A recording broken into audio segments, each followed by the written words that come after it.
Dear students, अगर आप भी याद करने के बाद भूल जाते हैं तो अब ऐसा नहीं होगा, क्योंकि हम लेकर आ रहे हैं एनिमेटेड वीडियोस।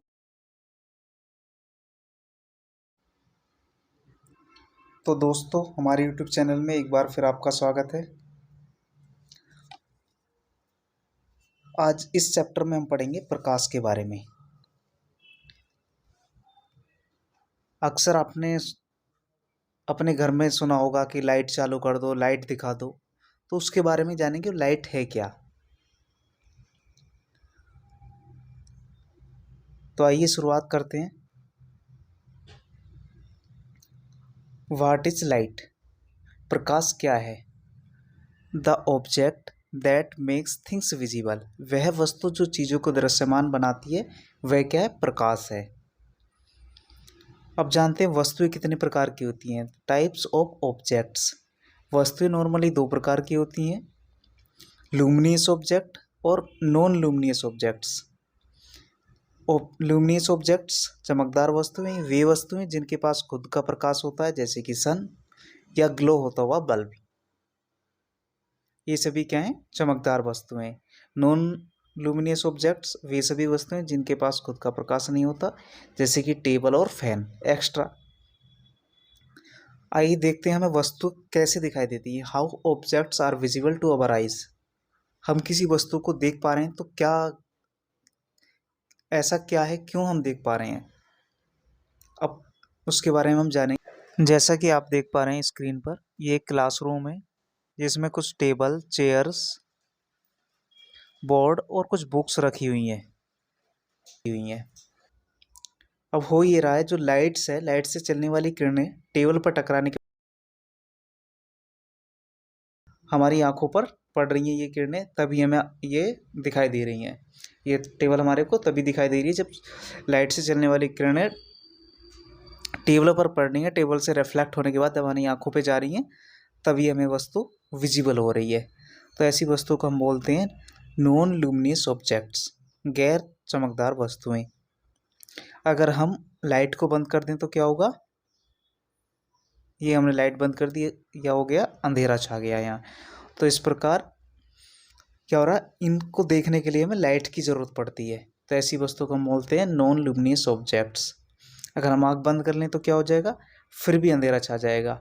इसका मतलब ये है कि प्रकाश की जो लाइट से चलने वाली किरणें जो हैं, वो जब टेबल पर टकराने के बाद हमारी आँख तक पहुँचती हैं, जब रेटिना पर पड़ती हैं तभी विजुअल होती हैं।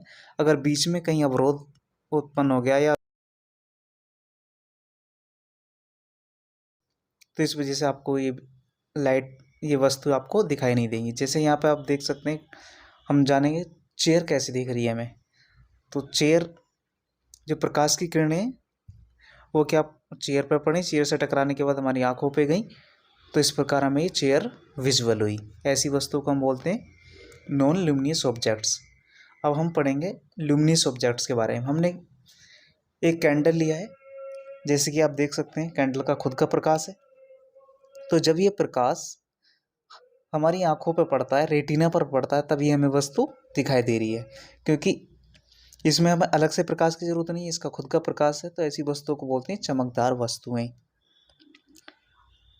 अब इस पार्ट में हम पढ़ेंगे बहुत ही इंटरेस्टिंग टॉपिक्स,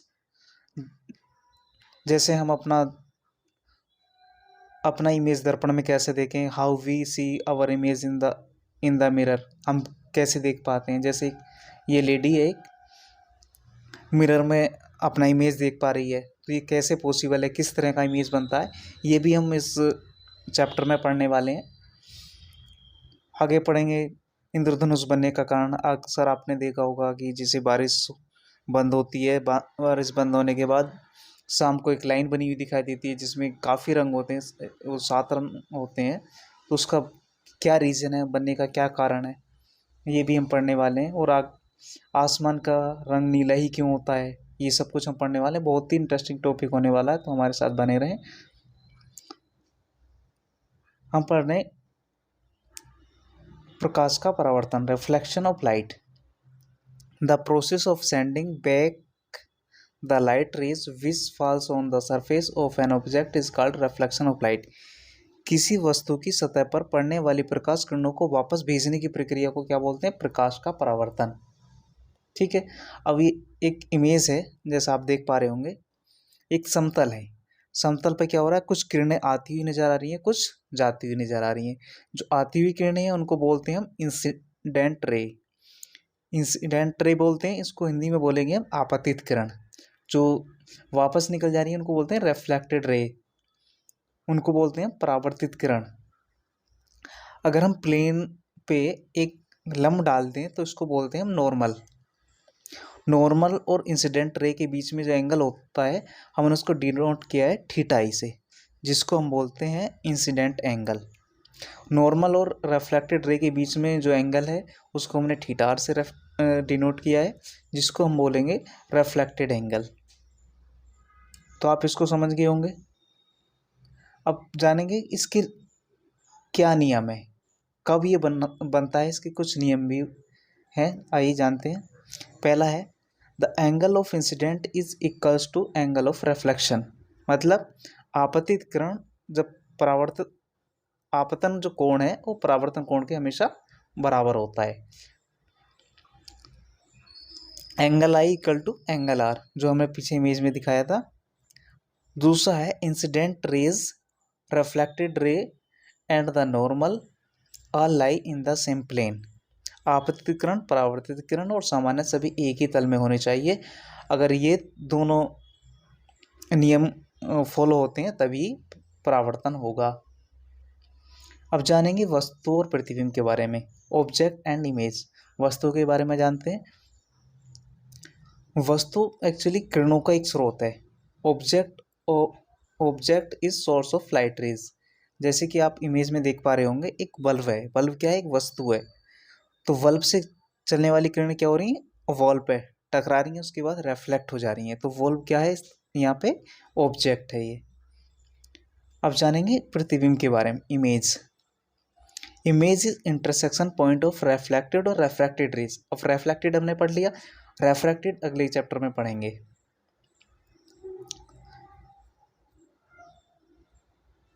जैसे कि आप इमेज देख पा रहे होंगे, ये एक डॉग है। ये डॉग फर्श पे दौड़ रहा है, तो इसके सामने एक शीशा लगा हुआ है। जो शीशे में दिख रहा है ये क्या है? इसका एक प्रतिबिंब है, ये इसकी इमेज है। तो हम इसको जानने की कोशिश करेंगे ये कैसे बन रहा है। जैसे कि आप दूसरी इमेज में देख सकते हैं, ये एक बल्ब है। बल्ब से चलने वाली किरणें पहले मिरर पर टकरा रही, पहली मिरर से टकराने के बाद दूसरे मिरर पर टकरा रही हैं। दूसरे मिरर से टकराने के बाद क्या हो रही हैं? ये एक पॉइंट पे मिल रही हैं। जिस पॉइंट पे मिल रही हैं उसको बोलते हैं प्रतिबिंब, जिसको हमने यहाँ पे डिनोट किया फोकल पॉइंट से। फोकल पॉइंट से आगे चलते हैं। अब पढ़ेंगे टाइप्स ऑफ इमेज। इमेज दो प्रकार की होती है, रियल इमेज और वर्चुअल इमेज। रियल इमेज के बारे में पढ़ेंगे। व्हेन रिफ्लेक्टेड और refracted rays meet at a point, जब परावर्तित या अपवर्तित किरणें एक बिंदु पर मिलती हैं तो उसको बोलते हैं वास्तविक प्रतिबिंब।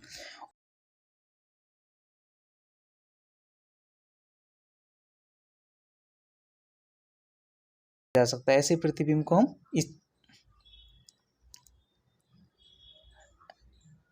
ऐसे प्रतिबिंब को हम स्क्रीन पर ले सकते हैं। आइए देखते हैं इमेज के माध्यम से। जैसे कि आप देख पा रहे हैं, एक बल्ब है और दो मिरर है यहाँ पे। तो बल्ब से चलने वाली किरण जब पहले मिरर पर पड़ती है, वहाँ से रिफ्लेक्ट होने के बाद दूसरे मिरर पे पड़ती हैं, वहाँ से पढ़ने के बाद एक बिंदु पर मिलती है, जहाँ पे जिसको हमने नाम दिया फोकल पॉइंट। अगर फोकल पॉइंट पे हम स्क्रीन को रख दें तो ये वहाँ पे दिखने लगेंगी। तो ये क्या है? स्क्रीन पे आपको शो होने लगेगा। जैसे कि आप सिनेमा घर में जाते हैं तो ये क्या है?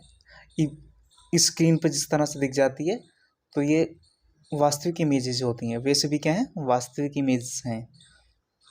अब चलते हैं वर्चुअल इमेज के बारे में। जैसे कि आप देख पा रहे होंगे, ये दर्पण है। ये क्या दर्पण है?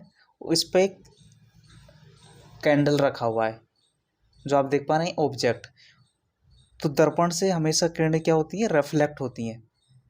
जैसे ये रिफ्लेक्ट हो रही हैं पीछे, तो टकराने के बाद वापस आ रही हैं, वापस जब आप देख पा रहे हैं तो ये किरणें हमेशा दूर ही जा रही हैं। तो इसमें वास्तव में तो कहीं मिल नहीं रहा पॉइंट।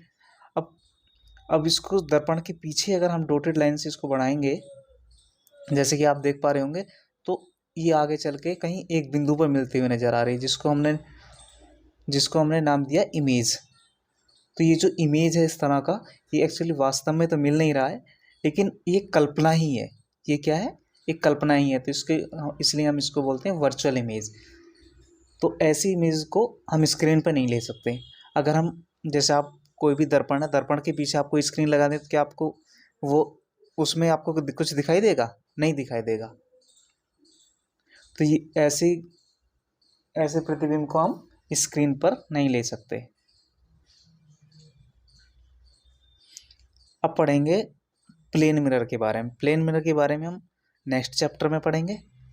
जैसे कि आप देख पा रहे होंगे मोटू, ये मोटू है, मिरर में अपना प्रतिबिंब देख पा रहा है।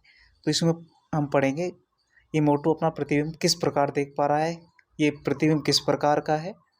तो तब तक के लिए थैंक यू, धन्यवाद। हमारे यूट्यूब चैनल को सब्सक्राइब करिए अगर अभी तक आपने सब्सक्राइब नहीं करा है। ओके, थैंक यू, धन्यवाद। और इस वीडियो को ज़्यादा से ज़्यादा लोगों तक शेयर करें।